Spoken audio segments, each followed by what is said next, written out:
Indeed, India Live, India's voice to the world. I'm Preeti Kaur. Coming up in the next 30 minutes, 3 sons of Hamas leader Ismail Haniyeh killed in Israeli airstrike. Israel says Haniyeh's sons were operatives in the Hamas armed wing. US President Biden urges Hamas to accept latest ceasefire deal. Defense ties strengthened as US and Japan announced more than 70 agreements.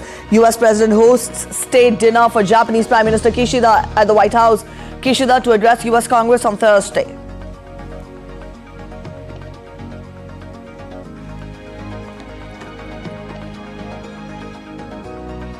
Security in Indo-Pacific and countering Chinese pressure on the Philippines in the disputed South China Sea in focus as Biden to host leaders of Japan and Philippines in a trilateral summit.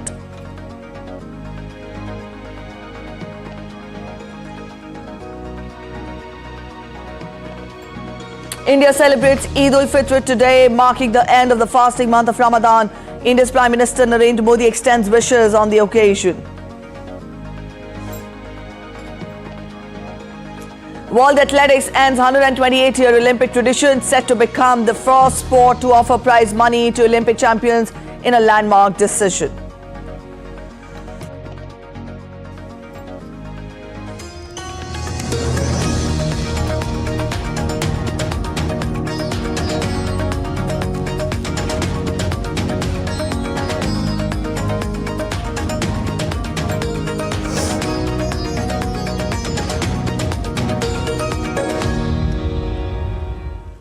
Three sons of Hamas leader Ismail Haniyeh were killed in an Israeli airstrike in Gaza on Wednesday.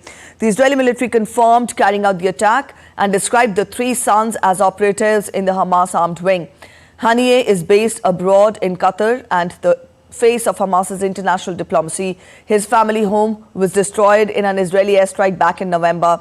Meanwhile, Hamas said it was studying an Israeli ceasefire proposal and termed it as intransigent, saying it met none of the Palestinian demands.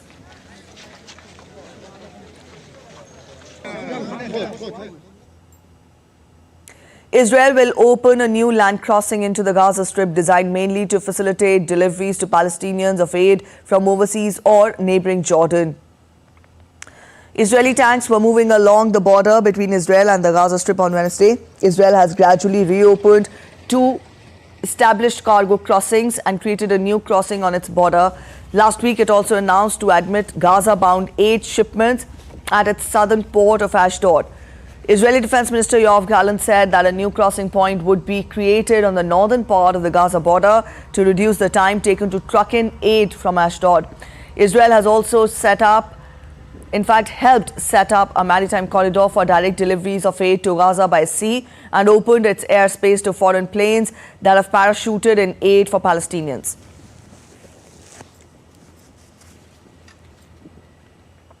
US President Joe Biden urged Hamas militants on Wednesday to accept the latest proposal for a temporary ceasefire in Gaza in exchange for the release of some hostages held by Hamas terrorists.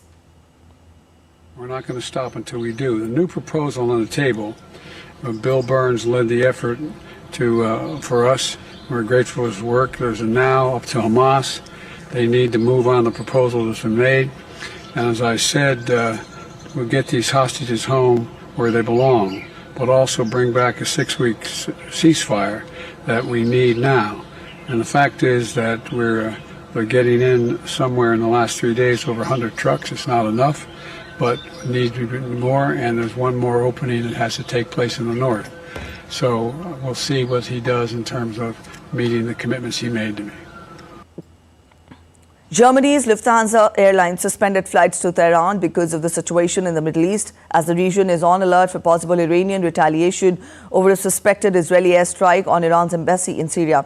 An Iranian news agency briefly stoked tensions further when it published an Arabic report on social media platform X, saying all the airspace over Tehran had been closed for military drills.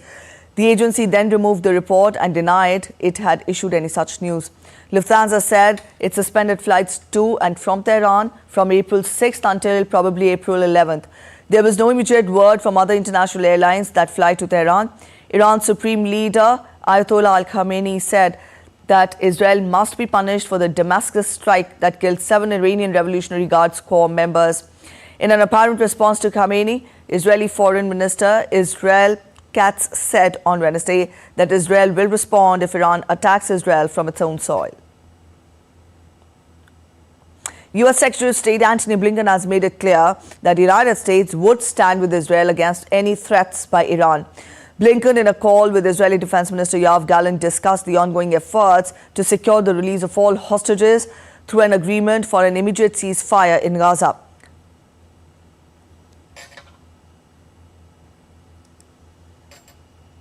Russian Foreign Minister Sergei Lavrov and the UN coordinator for Middle East peace process called on Wednesday for an immediate ceasefire in the Gaza conflict after holding talks in Moscow. The statement said the two men paid great attention to the prospects for reviving the peace process of a Palestinian-Israeli settlement after the hot phase of the conflict is over.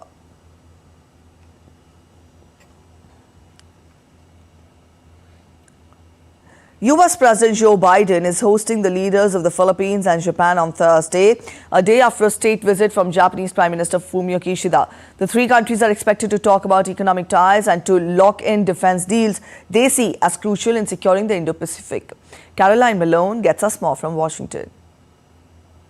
It was clear from Wednesday's White House events between US President Biden and Japanese Prime Minister Kishida that the two are similarly aligned in wanting to forge a positive alliance in the Indo-Pacific to secure a prosperous and safe region. To do that, they've announced key defense deals with the promise of more to come. Under his leadership, Japan set in motion profound changes in its defense policies and its capabilities.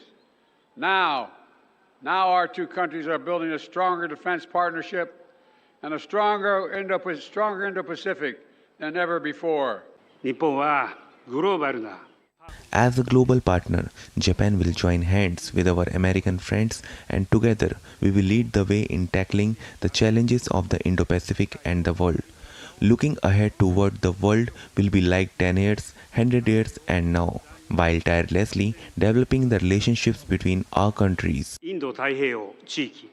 And ahead of Thursday's trilateral between the US and Japan and the Philippines, President Marcos said he sees the focus of meetings being on strengthening economic relations, but also on security. That, he said, the main intent of this trilateral is for us to be able to continue to flourish, to be able to help one another, and of course to keep the peace in the South China Sea and the freedom of navigation. The US, Japan and the Philippines, along with Australia, held military drills in the South China Sea over the weekend. Before those exercises, the four countries said they intend to uphold the right to freedom of navigation and respect maritime rights under international law. The implication of all of this is that they want to ward off increasingly assertive actions from China in the South China Sea. Well, President Biden said, alongside Japanese Prime Minister Kishida on Wednesday, that he will be welcoming another friend to the White House on Thursday, a sign of the warmer ties that are strengthening between all three countries. Caroline Malone in Washington for DD India. Following the bilateral summit, President Biden and First Lady hosted the visiting dignitary and his wife for a state dinner at the White House. Among those attending Wednesday's dinner were U.S. Vice President Kamala Harris, American businessman Jeff Bezos, former U.S. President Bill Clinton and actor Robert De Niro. Kishida will also address the U.S. Congress on Thursday before joining Biden and Philippines President for the Trilateral Summit.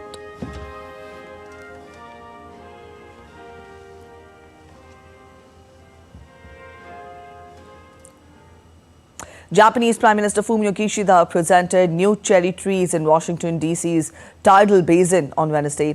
The new trees will replace the older ones that will be removed for repairs at the site. In total, Japan will donate 250 new cherry trees to mark the U.S.'s 250th birthday in 2026. Japan has given U.S. some 3,000 cherry trees as part of a symbolic gesture of friendship between the two nations.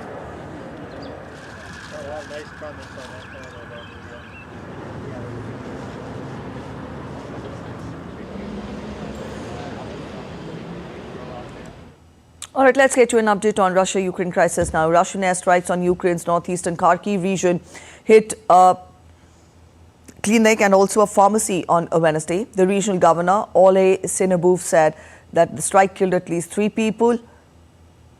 14-year-old girl and 2 women, and also 2 people were injured. The rescuers continued searching through the rubble for victims. Also, Russia denies deliberately targeting the civilians.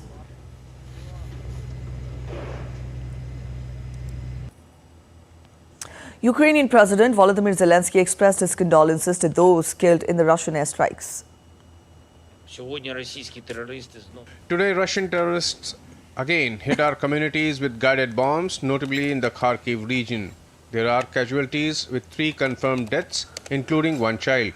My condolences to all who have lost loved ones. This Russian terror, day and night at our border and in frontline areas.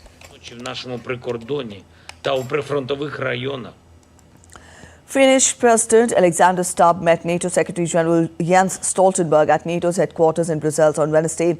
Both the leaders discussed military aid for Ukraine, particularly the urgent need for air defense.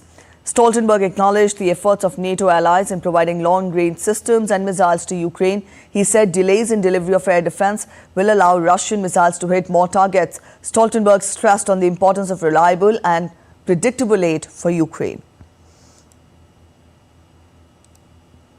Today in our meeting we discussed Ukraine and the urgent need for more support and reliable and predictable support for Ukraine. Delays in delivery of air defenses will allow Russian missiles to hit more targets, and delays in delivery of ammunition will allow Russia to press along the front line.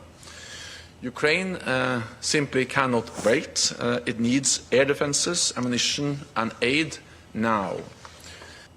The Swiss government said it will host a 2-day high-level conference in June aimed at achieving peace in Ukraine. The conference will be held on June 15th and 16th at the Birkenstock Resort in the canton of Nidwalden outside the city of Lucerne. It will aim to create a framework favorable to a comprehensive and lasting peace in Ukraine, as well as a concrete roadmap for Russia's participation in the peace process.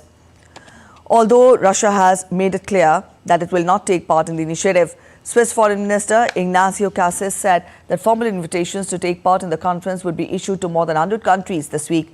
Switzerland held talks with the EU, G7 member states and other countries to gauge their interest in taking part in the summit.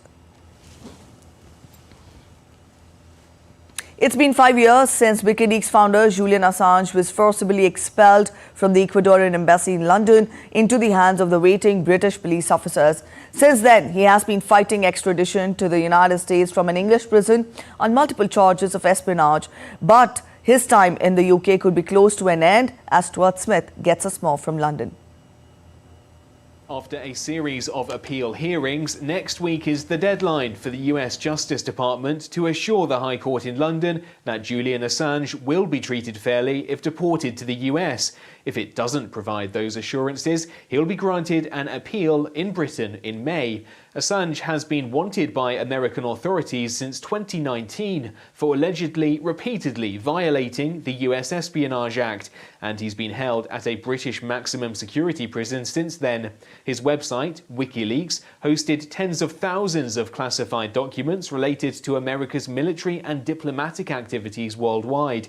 His supporters say the charges are politically motivated, and his conviction would represent an assault on freedom of speech and freedom of the press. The International Federation of Journalists, as well as press giants in the US, UK, France, Germany and Spain, have called for his release. But the US Justice Department says the publishing of some of those documents endangered the lives of informants. They claim he should not be treated as an ordinary journalist and that WikiLeaks was not an ordinary publisher. At court earlier in the year, they claimed Assange sought to solicit, steal and indiscriminately publish US government documents, and he should be punished. England's High Court judges found the 52-year-old Australian can be extradited to the US to face justice there, but only if the US government can prove he will be treated fairly. It has until next week to provide those assurances, or he will be entitled to appeal this extradition. The US government must convince the court that he is afforded the same First Amendment protections as a United States citizen, which protects freedom of speech, and that the death penalty will not be imposed. Stuart Smith in London, reporting for DD India. Canada risks another catastrophic wildfire season as it forecasted higher than normal spring and summer temperatures across much of the country. Last year, Canada endured its worst ever fire season with more than 6,600 blazes burning 15 million hectares, an area roughly 7 times the annual average. 8 firefighters died and 230,000 people were evacuated from their homes. This winter, the country experienced warmer than normal temperatures and widespread drought, setting the stage for another punishing summer. Ottawa is providing $187.15 million over 5 years, a sum matched by the country's provinces and territories to fund new equipment, and has also committed to training an extra 1,000 community-based wildfire firefighters. The European Parliament voted on Wednesday to pass a law to reduce carbon dioxide emissions from trucks. The move will require most new heavy-duty vehicles sold in the EU from 2040 to be emissions-free. The law will enforce a 90% cut in CO2 emissions from the new heavy-duty vehicles by 2040.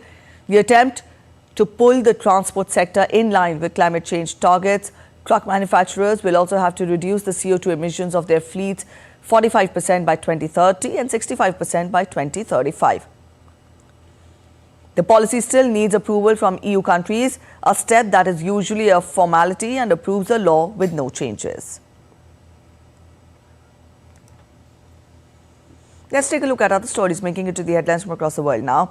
The Rio de Janeiro government has deployed a multivariate set of measures to halt the spread of dengue as Brazil is fighting a record outbreak that has killed over 1,100 people in 2024.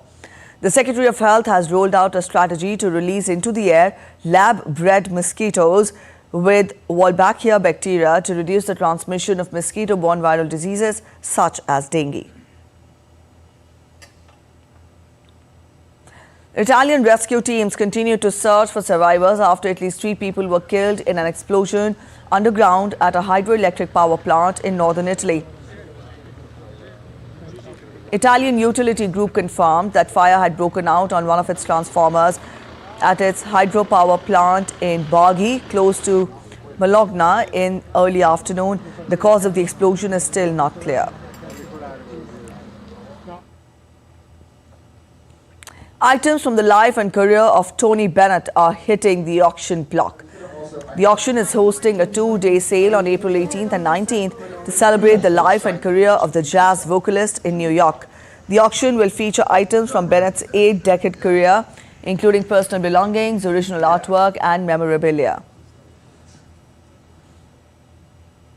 Skydivers experienced the total solar eclipse on Monday during their fall from an airplane in Texas. Video captured the moment 2 couples jumped out of the airplane and then floated in the air as the solar eclipse darkened in the sky. The eclipse made landfall to the banks of Ohio River and farther north. Spellbound crowds reacted to the sight of totality with jaw-dropping expressions of awe and joy. You're watching DD India Live. We're heading for a short break, but still to come on this edition of DD India Live, India's Prime Minister Narendra Modi to hold election rallies in Uttarakhand's Rishikesh and Rajasthan's Dholpur. Large number of devotees gather to offer prayers to Goddess Durga as India celebrates the 3rd day of Navratri. In IPL, Mumbai Indians will face Royal Challengers Bengaluru in Mumbai today. We'll tell you more about it.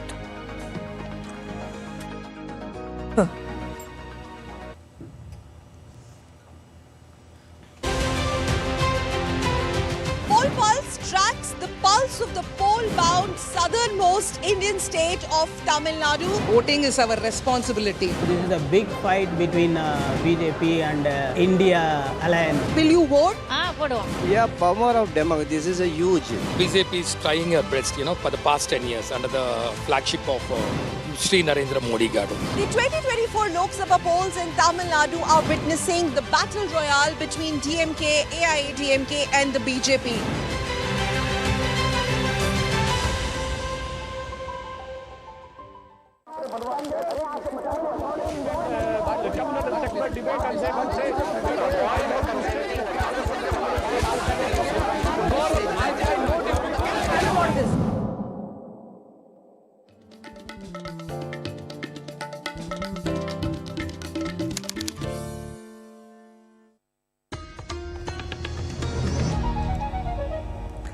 Welcome back after the break. You're watching DD India Live, and now we'll get to the latest on the world's largest democratic election in India.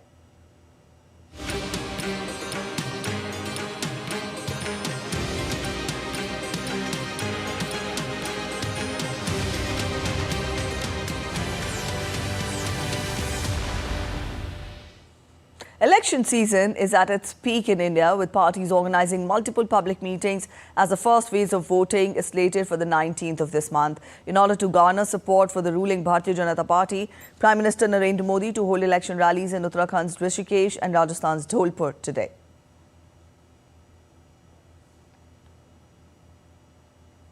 And with the Lok Sabha elections nearing, political parties are ramping up their efforts to woo the voters, with leaders actively engaging with the public to garner support. Senior BJP leader and Union Minister Amit Shah will hold rallies in Madhya Pradesh's Jabalpur and Khajuraho.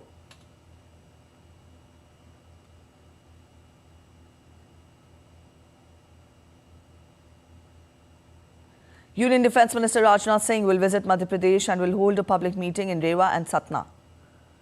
To garner support in party's favour, BJP party President JP Nadu will also address an election rally in Port Blair, Andaman and Nicobar Islands.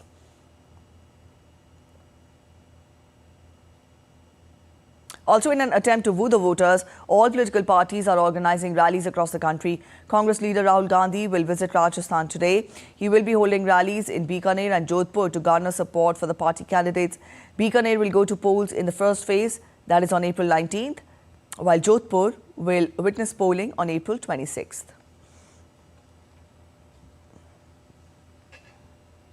One of India's battleground states, Bihar, was the talk of the town in recent times due to its changing political alliances. It accounts for 40 lower house seats, the fourth highest in India. Also, up next is a report which tells you about the state's political and historical significance.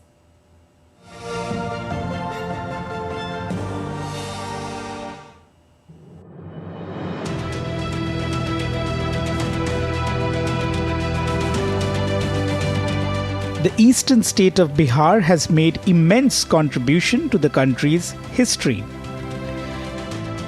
The first pan-Indian kingdom, the Mauryan Empire, was established here, with its seat at Pataliputra, a region adjacent to the state capital, Patna. The national emblem of India was adapted from the capital of the Mauryan Emperor, Ashoka.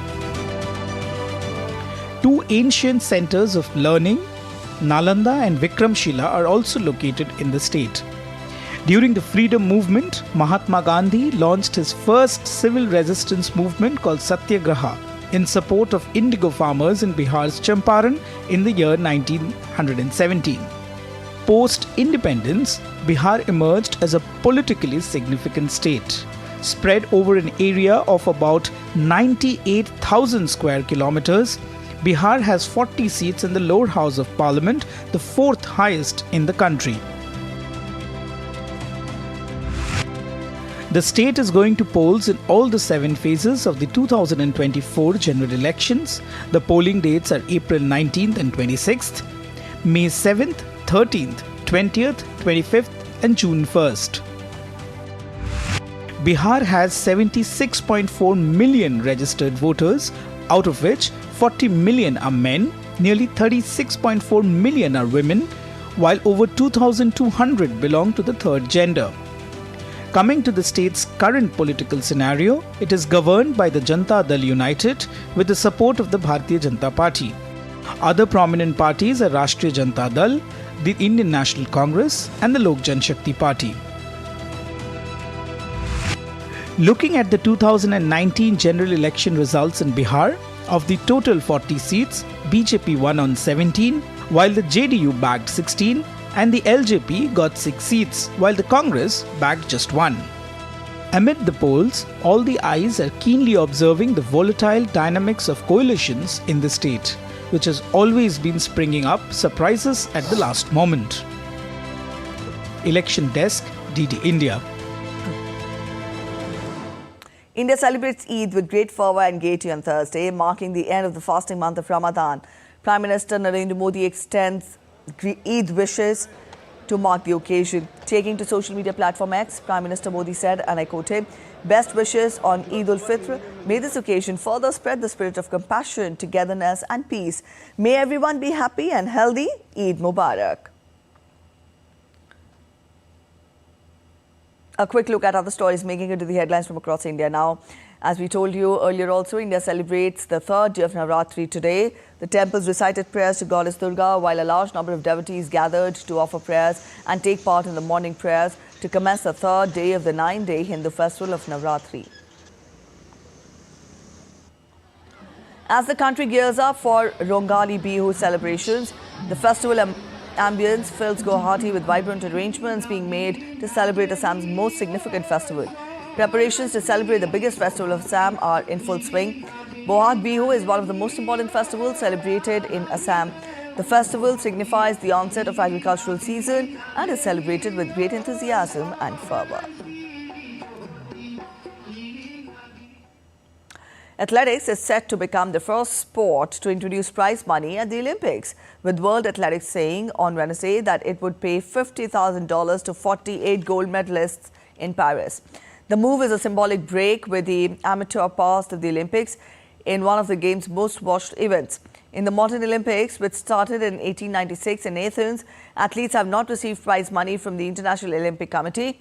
The prize money will come out of the share of Olympic revenue that the IOC distributes to World Athletics. A total of $540 million was allocated to the 28 sports at the Tokyo Games, with World Athletics receiving the most at $40 million.